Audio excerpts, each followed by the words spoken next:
Hey guys! Want to focus better and finish homework faster? It all starts with your space. Let's turn your study corner into a focus zone built for learning and success. Chair and table, not bed. Never study on the bed. Use a proper chair and table. Sitting upright keeps your brain alert.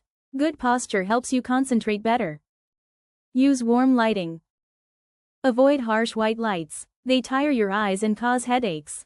Use soft, warm lighting like a desk lamp. It keeps you focused and comfortable. One device rule. Only one device at a time. If using a laptop, put away your phone and tablet. Switching between screens slows your brain down. Stick to one screen and one task. Distraction box. Keep a box for distractions near your desk. Put phones, toys, and random items inside. Label the box as distractions. Use it during study time to stay focused.